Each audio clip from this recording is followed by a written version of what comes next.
Hi friends, welcome to home foods 9. ఉలవచారు సులభమైన పద్ధతిలో ఎలా ప్రిపేర్ చేయాలో చూపించబోతున్నాను.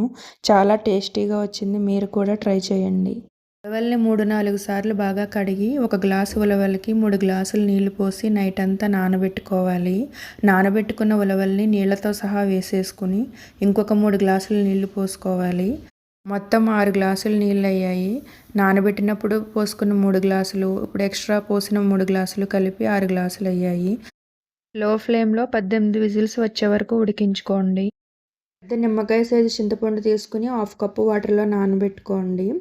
ఒక మీడియం సైజ్ ఆనియన్ సన్నని తరుగు, ఒక 5-6 వెల్లుల్లి రెబ్బలు సన్నని తరుగు రెడీ చేసి పెట్టుకోండి. కుక్కర్ ప్రెషర్ తగ్గిన తర్వాత ఉలవల రసాన్ని వడకట్టుకోండి. ఇందులో ఒక 2 గరిటెలు ఉలవలు తీసుకొని కొద్దిగా నీళ్లు పోసుకుని మెత్తగా మిక్సీ పట్టుకోండి.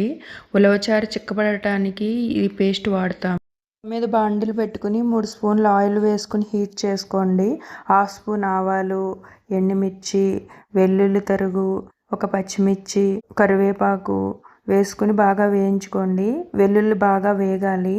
ఇవన్నీ వేగిన తర్వాత ఆనియన్స్ వేసుకుని తగినంత ఉప్పు వేసుకుని బాగా వేయించుకోండి. మంచి గోల్డెన్ కలర్ వచ్చే వరకు వేయించుకోవాలి.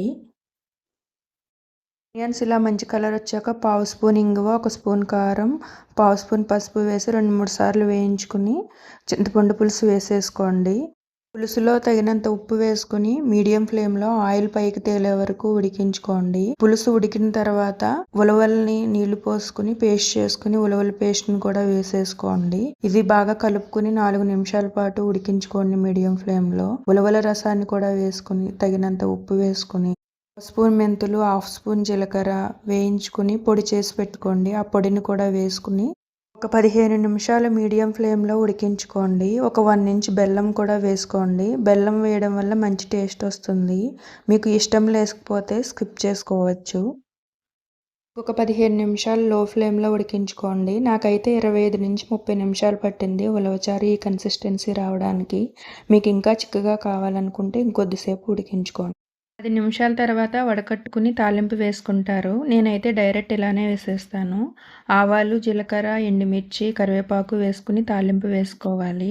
పాల మీద మీగడ కానీ మిల్క్ క్రీమ్ కానీ వేసుకుని సర్వ్ చేసుకుంటే చాలా టేస్టీగా ఉంటుంది.